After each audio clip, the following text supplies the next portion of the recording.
తాకట్లో ఉన్న మీ బంగారాన్ని విడిపించి ఆ రోజు ఆన్లైన్ రేటుకి కొంటాం. Sharma gold company. నమస్తే, వెల్కమ్ టు సుమన్ టీవీ. నేను గిరిజ. ఇవాళ మనతో ఉన్న ప్రముఖ అతిథి వచ్చేసి శ్రీ శ్రీ శ్రీ అంబాత్రయ పీఠ వ్యవస్థాపకులు డాక్టర్ ఆదిత్య పరాశ్రీ గురువు గారు ఉన్నారు. వారితో మాట్లాడిద్దాం. గురువు గారు నమస్కారం. నమస్తే. గురువు గారు, మీరు అనుమతి ఇస్తే, అంటే మీ వీడియోస్ నేను క్రితపూర్వం చాలా వీడియోస్ చూశాను. సో ఎప్పుడు కూడా అమ్మవారి గురించి, శ్రీమాత గురించి ఎప్పుడు కూడా చాలా ప్రత్యేకించి చెప్తూ ఉంటారు. విధి విధానాలు, పాటించాల్సినవి, చేయకూడనివి ఏంటి అని. సో ఆ వీడియోస్ అన్నీ చూశాక నాకు కొన్ని రకాల ధర్మ సందేహాలు అనుకోవచ్చు ఉన్నాయి. సో మీరు అనుమతిస్తే నేను అడుగుతాను గురువు గారు. తప్పకుండా. ఓకే గురుగారు. అయితే మనం రీసెంట్గా చూసుకుంటే సోషల్ మీడియాలో చాలా బాగా వైరల్ అయిన విషయం ఏంటి అని అంటే, ఒక స్త్రీమూర్తి ఒక ఆలయంలో కూర్చొని మరి మెట్ల మీద, అంటే మనకు ఆడవాళ్ళకి నెలసరి సమయం ఉంటుంది కదా, సో పీరియడ్స్ టైంలో అమ్మవారి దగ్గరికి వెళ్తాను, నిత్యం పూజ చేస్తాను. సో పీరియడ్స్ టైంలో కూడా అమ్మవారికి అభిషేకాలు, అర్చనలు అన్నీ చేస్తాను. నేను దాదాపుగా ఒక 5 ఏళ్ల నుంచి నేను ఈ కార్యక్రమాన్ని కొనసాగిస్తున్నాను, నాకేం కాలేదు, నేను బాగానే ఉన్నాను అంటూ చాలా హల్చల్ అవుతుంది ఆ వీడియో. అంటే అసలు ఎలాంటి మెసేజ్ ఇస్తుందో చూసే వాళ్ళకి అర్థం కాని పరిస్థితి. మనం ప్రస్తుతం కూడా ఇక్కడ మనకు చాముండేశ్వరి అమ్మ ఉన్నారు, అక్కడ త్రిముఖంగా త్రయంబక అమ్మవారు ఉన్నారు. సో ప్రజెంట్ మనం కూడా అమ్మవారి గుడిలోనే ఉన్నాం కదా గురుగారు. నిజంగా అది ఎంతవరకు సమంజసం అంటారు? నిజంగా పీరియడ్స్లో అమ్మవారికి అభిషేకాలు, అర్చనలు, పూజలు చేయొచ్చు అంటారా? అందుకే మన పెద్దలు కొన్ని నియమాలు పెట్టారు. అనుభవజ్ఞులే దేనినైనా టేకప్ చేయాలని మనకు శాస్త్రంలో చెప్పారు. అంటే పరిపూర్ణమైన అనుభవంతో ఉండేవాళ్ళే దేన్నన్నా ముందుకు తీసుకురావాలి. అనుభవం లేని వాళ్ళకి ఏమి ఇవ్వద్దు, ఇస్తే సమాజం సర్వనాశనం అవుతుందని పెద్దలు చెప్పేవాళ్ళు. ఇప్పుడు మీరు చెప్తున్నటువంటి ఈ అంశాన్ని వినడానికే నాకు అసహ్యం వేస్తుంది. బహిష్టేమిటి, పీరియడ్స్ టైంలో దేవుళ్ళ దగ్గరికి వెళ్ళడం ఏమిటి, అభిషేకం చేయడం ఏంటి, ముట్టుకోవడం ఏమిటి, ఇదంతా కూడా ఏంటంటే వాళ్ళ అజ్ఞానానికి పరాకాష్ట. నేను కూడా చూశాను, చాలామంది నాకు వీడియోస్ పంపించారు. మీరు కూడా శ్రీ విద్యలో ఉన్నారు కదండి, ఇది ఎంతవరకు వాస్తవము, శ్రీ విద్య తంతులో ఇది ఉందా, శక్తి పరంపరలో ఇది ఉన్నదా, మీరు అమ్మవారి దాసులు కదా చెప్పండి అన్నారు. మాట్లాడడానికి హేయకరంగా ఉన్నదండి, ఏం చెప్పాలని చెప్పేసి నేను మాట్లాడలేదు. సందర్భానుసారైనా జగదంబ యొక్క సమ్ముఖంలో మనం ఉన్నాం. మీరు అడుగుతున్నారు. కొండాపూర్లో వెలిసినటువంటి అర్ధనారీశ్వరి దేవాలయమే అశాస్త్రీయము, శాస్త్ర ప్రమాణమైన దేవాలయం అది కాదు. అది ఒక వ్యాపార కోణంలోనే దాన్ని కట్టారు అని నేను అనుకుంటున్నాను. ఎందుకంటే ఇది వేదాంత సత్యం. ఆ ఆలయాన్ని శాస్త్ర ప్రమాణంగా కట్టలేదు, అది శాస్త్ర ప్రమాణమైనటువంటి ఆలయం కూడా కాదు. అర్ధనారీశ్వరి అన్నది ఒక అంశ, భావాత్మకమైన ఒక దర్శనం, స్త్రీ పురుషులు ఇరువురు సమానమే అని చెప్పే ఒక కోణం, అది వివరణాత్మకమైనటువంటి దర్శనమే తప్ప ఆలయ రూపకల్పనకు ప్రతికూలం, సానుకూలమైనటువంటిది కాదది. ఓకే. ఇప్పుడు మనకు దేవేరులకు, అయ్యవారికి, అమ్మవారికి తంతు చేసేటప్పుడు అక్కడ స్త్రీ సూక్త పఠనం చేయాలా, పురుష సూక్త పఠనం చేయాలా? ఒకవేళ అమ్మవారికి మంగళసూత్రం వేస్తాం, ఇప్పుడు ఒకే మెడలో 2 భాగాలు ఉంటాయి కదా, మంగళసూత్రం ఇద్దరు కలిపి వేయాలా? ఓకే. మెడ ఒక్కటే, సగం అమ్మ సగం అయ్య, మంగళసూత్రం ఎట్లా వేయాలా? కుదరదు. 1 సైడ్ వేయాలనా? 1 సైడ్ మంగళసూత్రం వేస్తే మధ్యలో గీత పెట్టేస్తావా? తాడు ఎక్కడ కడతావు మెడకు? తంతు భేదం జరగడానికి అవకాశం ఉన్నది. అక్కడ చాలా మానవుడి తన యొక్క అజ్ఞానంతో అది కట్టాడేమో కానీ శాస్త్రం దాన్ని ఒప్పుకోదు. అటువంటి దేవాలయ దర్శనం కూడా చేసుకోవద్దు దయచేసి. అజ్ఞానంతో నిర్మాణం చేశారు కాబట్టి అజ్ఞానపూరితమైన ఆలోచనలే వస్తాయి. ఇకపోతే ఆ వీడియోలో ఆమె ఏం చెప్పిందంటే, ఆడవాళ్ళు పీరియడ్స్లో దేవాలయం పోతే తప్పేంటి అన్నది. అమ్మ, మేధోమూర్తివమ్మ, నువ్వు చాలా గొప్పదానవు, సమాజానికి మంచి మెసేజ్ ఇచ్చావు. ఆనాడు సీత, అనసూయ, సావిత్రి, మండోదరి, రుక్మిణి లాంటి పతివ్రతల కన్నా గొప్పదానవా నువ్వు? వాళ్ళకు బుద్ధి లేదా, వాళ్ళకు జ్ఞానం లేదా? వాళ్ళెందుకు నియమాలు పాటించారు? ఈనాడు నువ్వు గొప్ప సంఘ సంస్కర్తవా, సమాజాన్ని దిశానిర్దేశం చేయడానికి వచ్చావా? వాళ్ళకన్నా నువ్వు తెలివిమంతురాలవా? అందులో ఇంకో మాట గురువుగారు, ఇది దేవుడి సృష్టే కదా, దేవుడు పెట్టిందే కదా, సో మనం దేవుడికి పూజ చేసి తప్పేంటి అనేది ఇంకో మాట. దేవుడు పెంట కూడా సృష్టించారు, పులుముకుంటావా ఏంటి? దేవుడు పెంట కూడా సృష్టించాడు, పులుముకుంటావా? దేని పద్ధతి దానికి ఉంటుంది. ఋతుధర్మం గురించి, ఋతుస్రావం గురించి, ఋతు మార్గం గురించి మొదట తెలుసుకోండి. అది హేయమైంది, అది అస్పృశ్యమైంది కాదు, కానీ దాని పవిత్రత దానికి ఉన్నది. దాన్ని ఎలా వాడాలో అలాగే వాడాలి. ఇదంతా ఏంటంటే వాళ్ళు వాళ్ళ యొక్క స్వలాభాన్ని వాళ్ళు హైప్ చేసుకోవడానికి చేసినటువంటి ప్లాన్. కానీ దైవం సత్యం కదా, ఇరుక్కుపోయారు. ఏదో చేద్దాంలే, ఏదో ఇద్దామనుకున్నారు, అది సబబు కాదు. ఇది చాలా తప్పు, వాళ్ళు చెబుతున్నది తప్పు. ముఖ్యంగా చెప్పాలంటే ప్రేక్షకులకి ఆ దేవాలయం అశాస్త్రీయమైనది. అట్టి దేవాలయ దర్శనం చేసుకున్నా మీకు సమస్యలు వస్తాయి, ఇబ్బందులు వస్తాయి తప్ప మంచి జరగదు. అర్ధనారీశ్వరి అనున్నది ఒక అంశ. ఆ అంశకు ఒక ప్రాతినిధ్యం ఉన్నది, ఒక ధర్మం ఉన్నది. ఆలయ రూపకల్పనకు యోగ్యమైంది కాదు.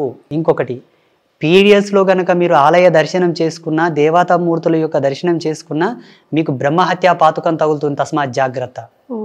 ఓకే గురుగారు. అయితే మరి మనం తను ఆల్రెడీ చేసేసింది, సో మనకి ఎలాంటి అంటే మనకు ఫ్యూచర్లో ప్రస్తుతానికి బాగానే ఉన్నాను, 4 ఏళ్ల నుంచి చేస్తున్నాను అని అనింది కదా, రాబోయే రోజుల్లో మరి చేయకూడని పనులు చేసింది కాబట్టి మీరు ఇందాక అన్నారు బ్రహ్మహత్య దోషం అనేసి, సో తన పరిస్థితి ఏ విధంగా ఉండబోవచ్చు అంటారు? మరి అనుభవిస్తుంది, ఇంతకు అనుభవిస్తుంది. ఎందుకు అనుభవించదు? మనకు ధర్మశాస్త్రంలో ఒక మాట ఉన్నది, నువ్వు ఏమి ఇస్తావో అదే ప్రతిఫలంగా పొందుతావు అని.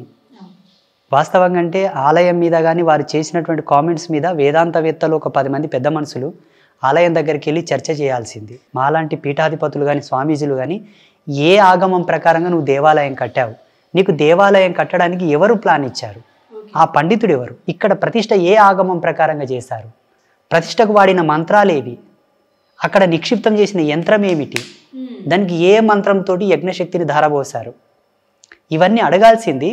కాకపోతే ఏంటంటే సమాజంలో మానన్న వాళ్ళు మనకే సపోర్ట్ చేయరు కాబట్టి మీరు అడుగుతున్నారు. నేను ప్రేక్షకులకు అందరికి చెప్తున్నాను, ఆమె చేసిన కామెంట్ తప్పు, ఆ దేవాలయం కూడా తప్పు. ఓకే.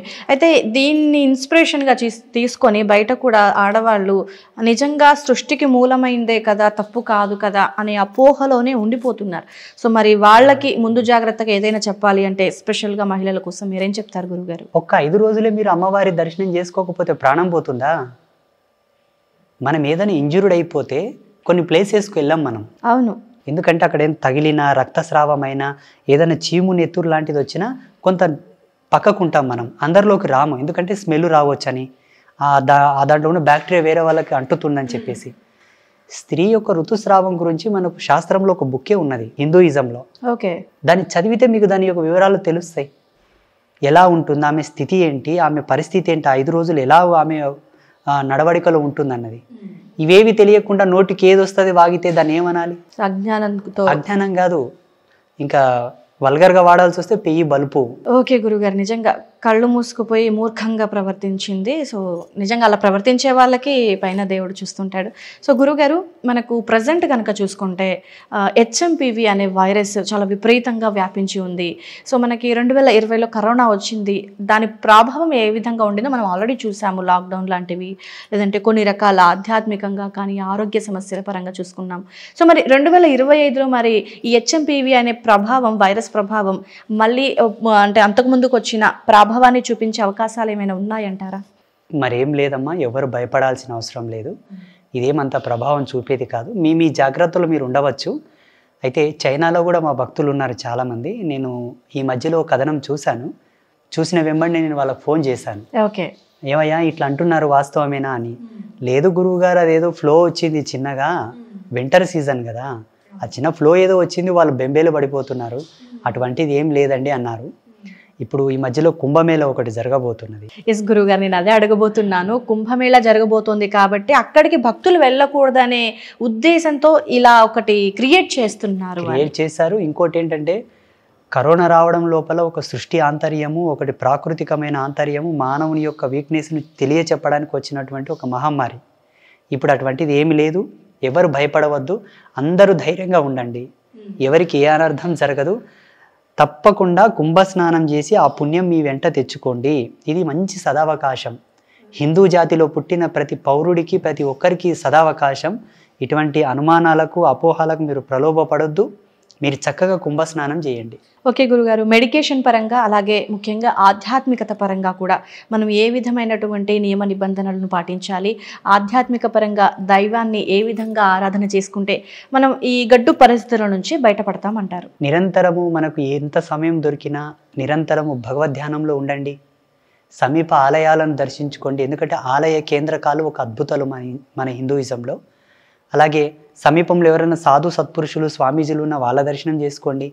గోమాతల దర్శనం, గోశాల దర్శనం చేసుకోండి. మెడికలైజేషన్ ప్రకారంగా మీకు ఫ్యామిలీ డాక్టర్స్ ఉంటే ప్రతి సందర్భంలో ప్రతి సమయంలో వాళ్ళ కన్సల్టేషన్ మీరు తీసుకోండి. వాళ్ళ సలహాలు సూచనలు పాటించండి. ఇప్పటికైతే ఏం భయపడాల్సిన అవసరం లేదు. ధైర్యంగా ఉండండి. ఇక ముందు కూడా ఏ వైరస్ కానీ ఏ సమస్య కానీ మీ దరికి రాదు. మీరందరూ చల్లగా ఉంటారు. అమ్మవారి ఇస్తున్నటువంటి ఆశీర్వాదం. ఓకే గురుగారు. భారతదేశానికి అటువంటి సమస్య ఏం రాదు. మీరందరూ ధైర్యంగా ఉండండి. ఓకే గురుగారు, మనకి ఈ నెల 13వ తేదీన భోగి పండుగ ఉంది. సో అదే రోజు మనకి కుంభమేళ కూడా ప్రారంభమవుతుంది. ఆరుద్ర నక్షత్రము, పుష్య పూర్ణిమ, సో అన్ని రకాల శుభ రోజులు, శుభ తిథులు అన్నీ కలిసి వచ్చాయి కదా గురుగారు. మరి ఆ రోజు యొక్క ప్రత్యేకత గురించి. మనకు సంక్రాంతి పండగ అనేది ఒక అద్భుతమైనటువంటి పండగ. మన తెలుగు ప్రజలకైతే ఇంకా చెప్పాల్సిన అవసరం లేదు. ఆనందభరితమైనటువంటి పండగ సంక్రాంతి పండగ. వాస్తవంగా అంటే సంక్రాంతి అంటే గ్రహాల యొక్క సంక్రమణను ప్రతికూలంగా చేసేటటువంటి ఒక స్థితి. అంటే గ్రహాలలో మార్పులు జరుగుతాయి, చాలా మార్పులు జరుగుతాయి.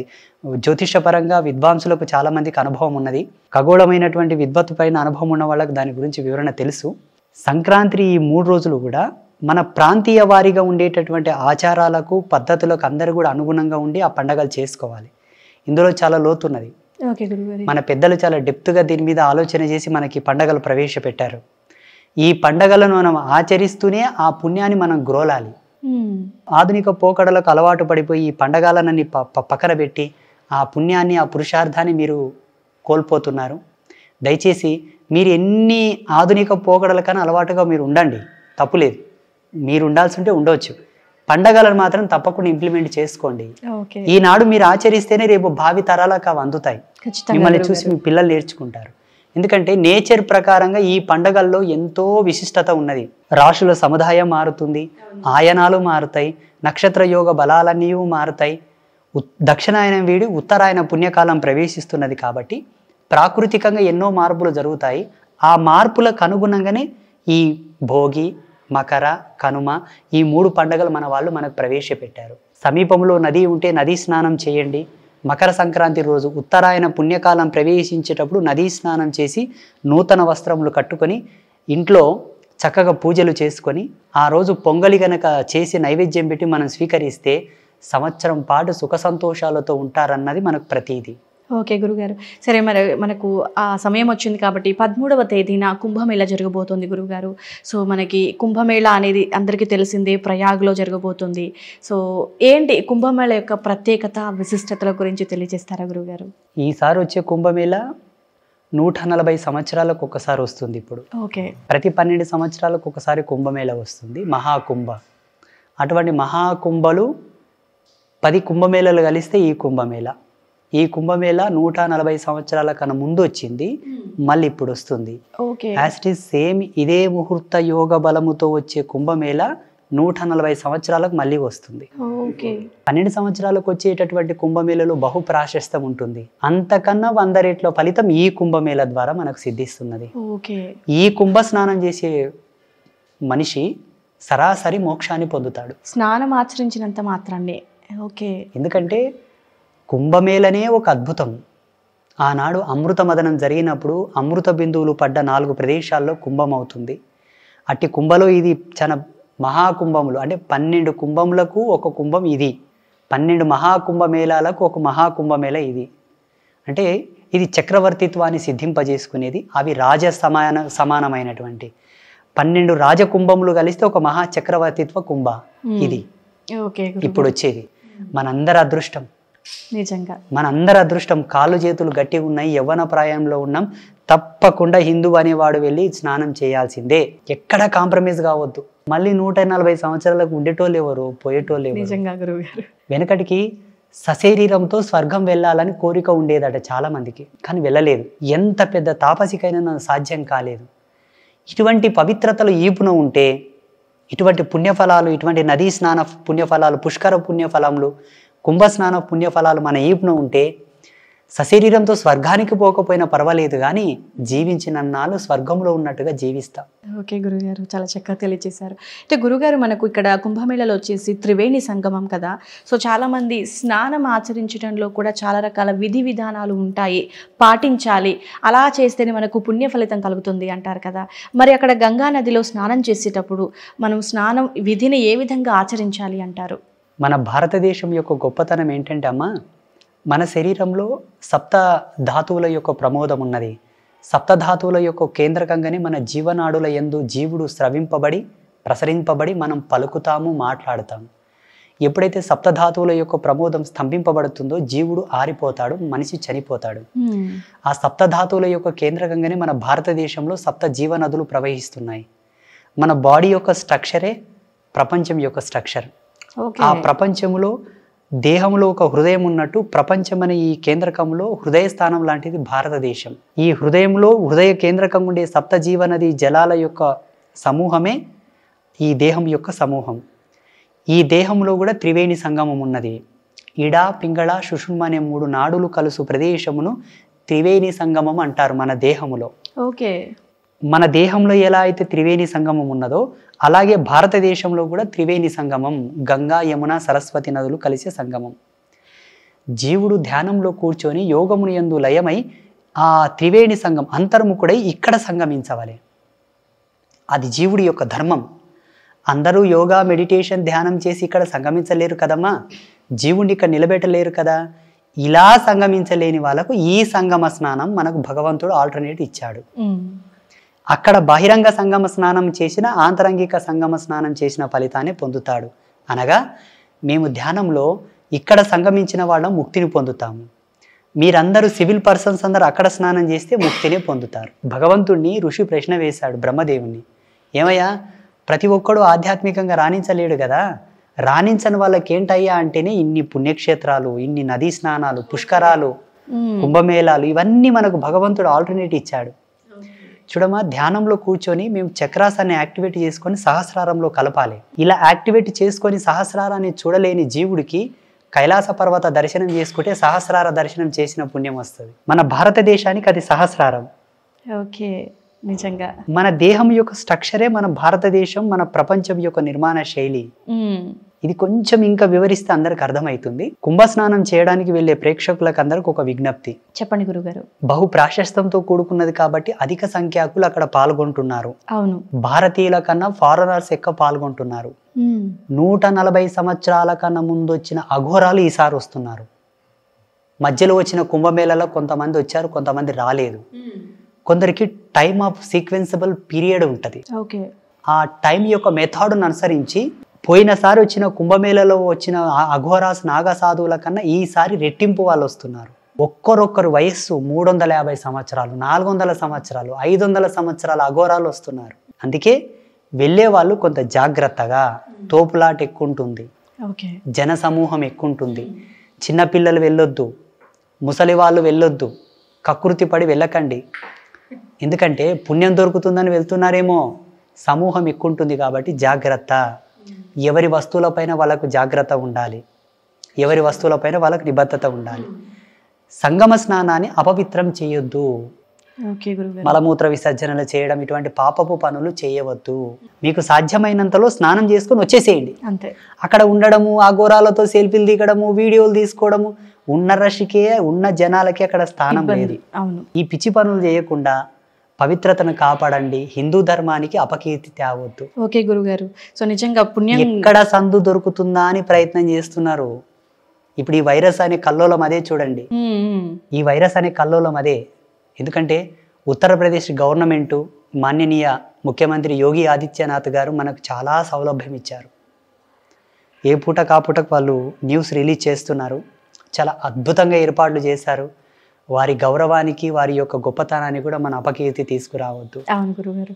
ఎవరి హద్దుల్లో వాళ్ళు ఉంటే ఏ విధమైన ఇబ్బందులు జరగవు. గురుగారు, అక్కడికి కొన్ని ఏళ్ల పైబడిన అఘోరాలు వస్తున్నారన్నారు కదా, సో వారి దర్శనం చేసుకోవచ్చు అంటారా? తప్పకుండా. నిన్ననే నాకు ఒక వీడియో వచ్చింది మా ఆల్ ఇండియా సాధు సంతు పరిషత్ నుంచి. 750 సంవత్సరాలు సమాధిలో ఉండే ఒక యోగిని తెచ్చి కూర్చోబెట్టారు అందరి దర్శనం కోసం. చూడొచ్చు, ఇప్పటికైనా సమాధిలోనే ఉన్నాడు.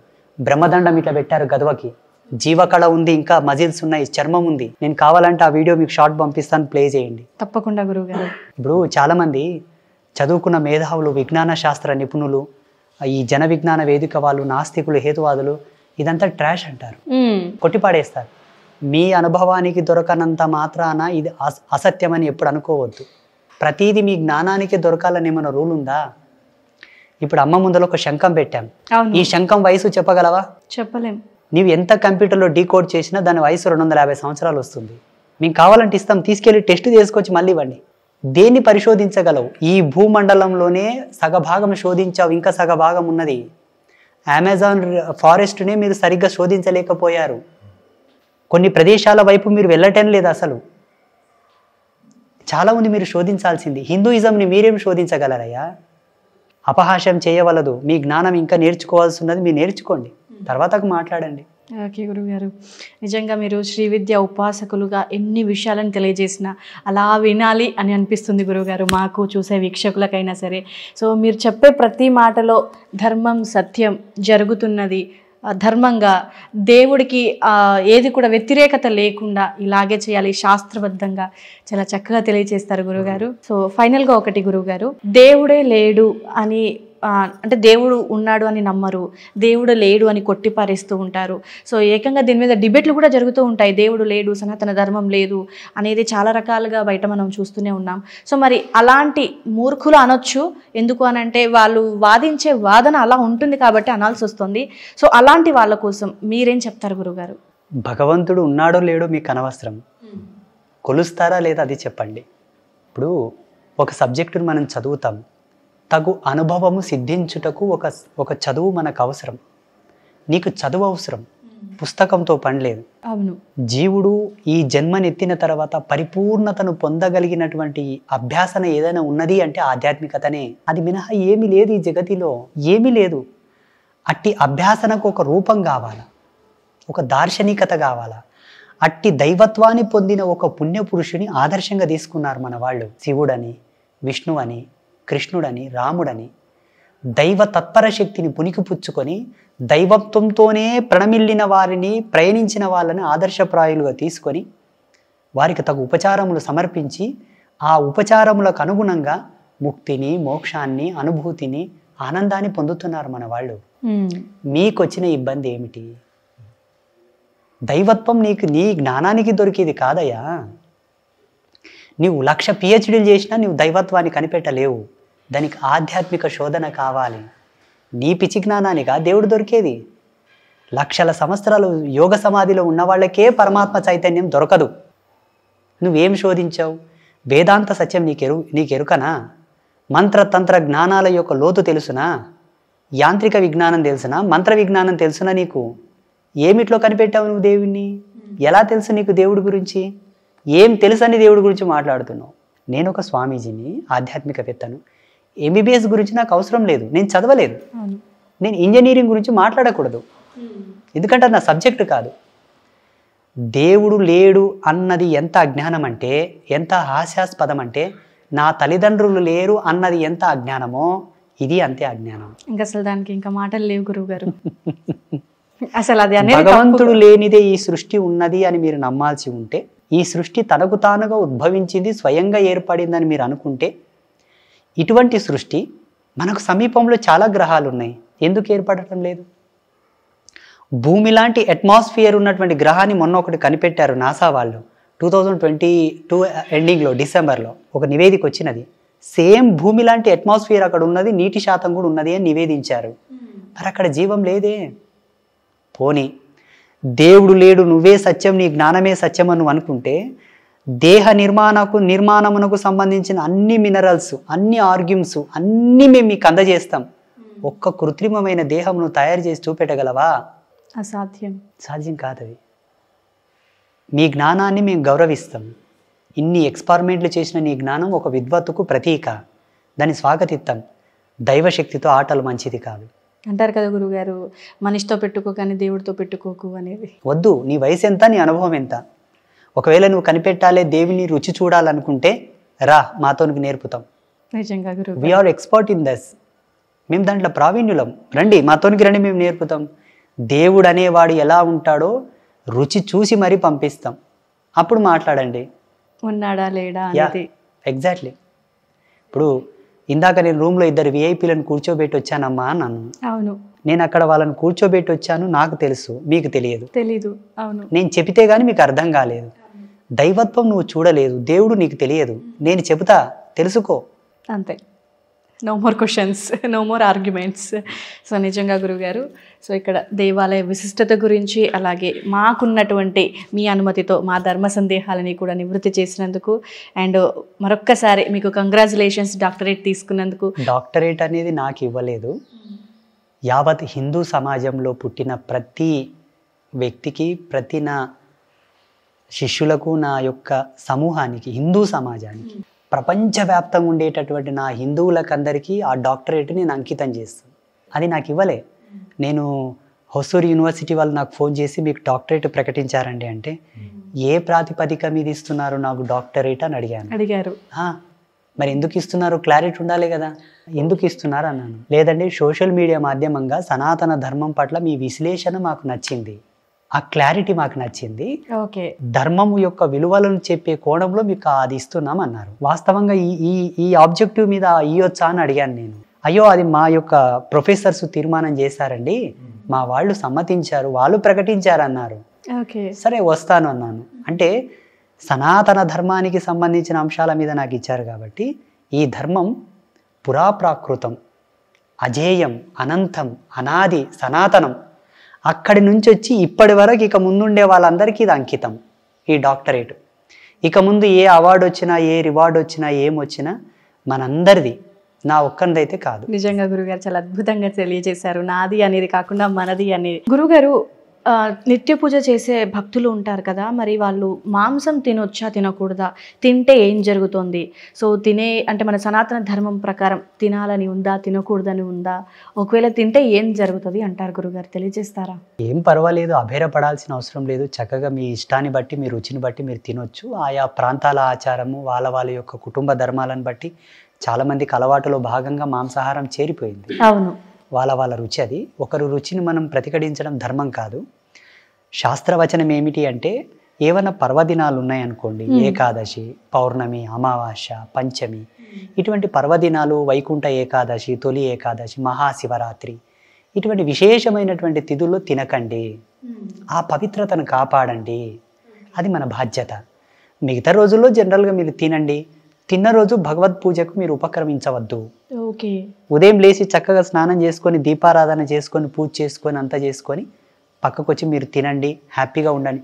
మరుసటి రోజు పొద్దున్నే లేచి శుచిగా స్నానం చేసుకొనే మీరు దేవుడి దగ్గరికి వెళ్ళండి. ఓకే, తిన్న తర్వాత పూజ దగ్గరికి వెళ్ళకూడదు. తిన్న తర్వాత వెళ్ళొద్దు, అంతకుముందు వెళ్ళండి, చక్కగా పూజ చేసుకోండి. తిన్న తర్వాత వెళ్ళొద్దు, ఆ రోజు దూరంగా ఉండి మరుసటి రోజు అభ్యంగ స్నానం చేసుకొని దేవుడి దగ్గరికి వెళ్ళండి. అంటే ఈ మధ్య అంటే నాన్ వెజ్ తినే ప్రియులు ఎక్కువ ఉన్నారు, సో మీరు అన్నట్టుగానే, సో దాన్ని అవాయిడ్ చేయలేరు, అలానే పూజని మానుకోలేరు. బట్ ఇది ఒక సందేహం, తినొచ్చా తినకూడదా అనేది. తినొచ్చు. మామూలుగా మనకి ఎలా ఉంటుందంటే, పూజల్లో 2 నియమాలు ప్రధానం, అంతఃకరణ శుద్ధి, బాహ్య శుద్ధి.